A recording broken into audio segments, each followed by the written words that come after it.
We're backstage at Ramblin Man Fair, and look who it is. It is Terrorvision. Woo! How you doing?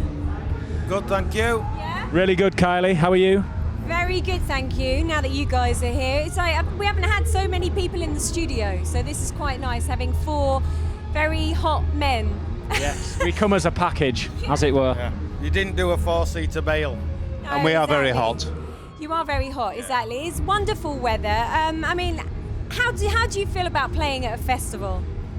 These are the best weekends ever, aren't they? Yeah. Terrorvision are the perfect festival band because we got loads of hit singles and we kind of don't fit into one bracket, so we can appeal to loads of people. So we love festivals. Are you going to hang around, watch some of the bands perform today? Any other bands?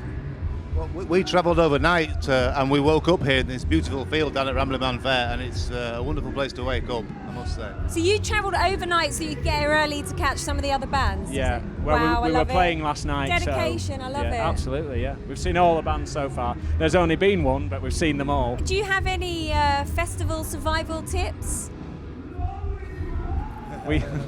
They're probably a little bit different now to what they were in the 90s. No, give us the 90s version then. Well, no. Yes. It was always make sure you keep your drugs dry, you know. But we don't do that anymore because we've grown up. Grown up. So now- Okay, so give me the 2000 version Eat, then. drink, be merry. Simple, old school. Doesn't get much better than that, does it? And that is what a festival is all about. Wear some padding if you're going to sit on straw bales, because it jabs you in all the wrong places. Oh yes, it does. Yeah. But you seem to be enjoying it though. Yeah. I love He's it, not I love moving, it. is he? But He's for not those moving. of that are into that kind of thing, wear padding. So, what are you listening to at the moment? What music's sort of really getting you off? This that's on at the moment is the Dead Daisies, and I suppose you can't hear anything but these at the moment because they've turned the amps up to 11, and that's why we're having to shout down the microphone. Hello, can you hear me? But they're good though, aren't they? Yeah, they're very good, very good. So, what bands or artists influenced you musically? I'd say we were all influenced by different bands, really. So you haven't got one sound of, you know, like a lot of bands, they'll sound like their favourite band. Well, we all had different favourite bands, so it's a mixture of all them things, everything from Bowie to Black Sabbath to Kiss to Motorhead to the Carpenters. You mix it all up there, and then you don't just sound like one of them, but maybe everyone will go, I like that bit, or I like that bit. We took the bad bits from all our favourite bands and made Terrorvision. If I could add to what Tony just said, I think the time we were getting creative, there was 3 albums, for me personally, that influenced us, and it was The Real Thing by Faith No More, there was Mother's Milk by the Red Hot Chili Peppers, Yeah. and there was Appetite for Destruction by Guns N' Roses. I think they changed the world, from my opinion. Yeah. Yeah. And do you feel like that you were a bridge between this whole like rock, like a bridge between rock and pop in a way? Do you think that's kind of what you did? We were more like a cape over the puddle that is pop, for people to stride across and feel like a queen. Do you feel like a queen? Sat on this hay bale, I do. But did you have a connection at all, do you think, with the whole grunge movement that was coming out of America? Grunge. Yeah, do you feel No. that you were kind of the version of it? I mean, because I No. wouldn't say that you were Britpop or anything like that either, really. No, we were Brit wore rock. silver suits, you know, as opposed to like, we tried, because we dressed in as scruffs when we were working, and then when we got a job playing on a stage, you have to make a bit of an effort, you know, so we dressed up a bit. We kept very British though, you know, when it was all going a bit American in the early 90s, I think we stayed very British. You did keep it British, Yeah, we definitely. did, yeah. Kept it real. But do you feel that there was any connection between you and grunge, though? No, just the Because it timing. was massive, wasn't it? Yeah, Yeah, exactly. no. When you were around, that was it. It was grunge. It was As Tony said, the week that Kurt Cobain died, we were on the front of Kerrang in silver suits. yeah. And that's like the opposite of what grunge had become. So that was quite downbeat and stuff, and we were. Trying to look posh, isn't it? Spraying suits silver. Yeah. We like grunge. We like Nirvana, loved them, yeah. We saw them live, we played with them at like Reading Festival, and they were pretty special. It were, you know, you need bands like that, and they make albums that are albums that people remember all their lives, and they'll probably remember what they were doing and where they were. And you know, the 90s we can't remember a lot of, except for that. What do you remember when you like you say you played with them at Reading? What can you remember from that performance?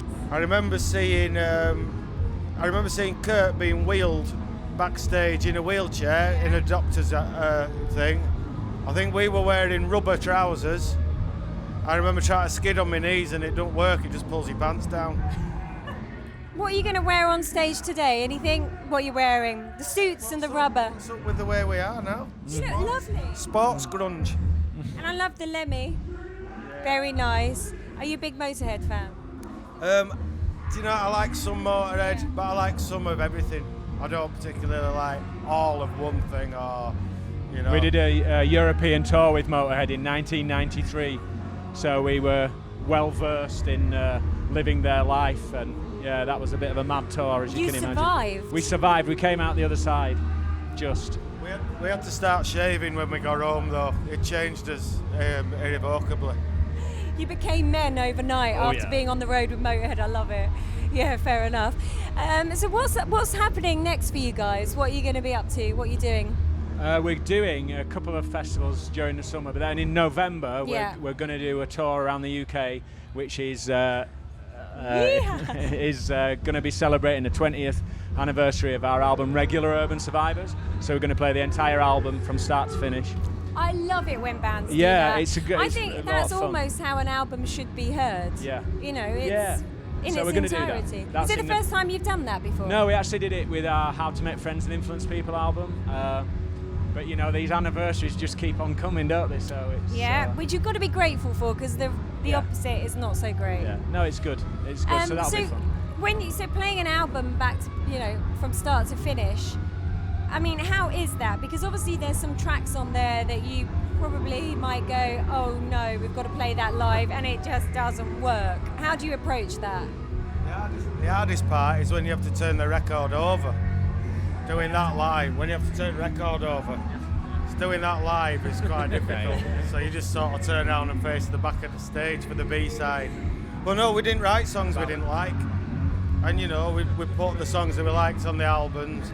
And the reason why you have that song that's a bit different to the song before, or maybe takes the mood a different place, is so that you push and you pull the sound, and you do that live. And a lot of the time, people think it's really great to hear a song that you wouldn't normally play, and so they really, really like to say, I was there when they played that. So you say that you didn't write, you haven't written any songs that you don't like, but then as a band you must have songs that you go, nah, I'm not a fan of that, but someone in the band in the band loves it. They're other people's songs. That's why we don't do cover versions. Honestly, you've only got 10, 11, 12 songs to put on an album, and you've got a year, 18 months to make an album. If you're starting to put fillers on, then you need to start putting feelers out for another job, don't you? Because you're cheating people. If you put a song on an album that you don't like, then how can you expect other people to go and spend their hard-earned The man cash? has a point. Now you mentioned covers. You did a free cover, didn't you? Wishing Well. Why did you want to cover that track? We all did. We did a B-side, B-sides, and we all chose a track that had influenced us. And we did. I think there was The Passenger, We Are the Road Crew, and Surrender by Cheap Trick. We chose one each, so that was a bit of fun, So whose was the free? Who's you're the big free fan? Free, yeah, I love Free. I love Paul Kossoff and Paul Rogers. I think he's got a cracking voice, And they influenced a lot of other bands, which I don't think so great, because I'd rather hear Free than someone who sounds or tries to sound like Free. And so the knock-on effect of them being so great was kind of sad. Do you know what I mean? There's old guys playing songs that were written by guys that were half their age 30 years later. I don't get that. So, but yeah, they were cracking, weren't they?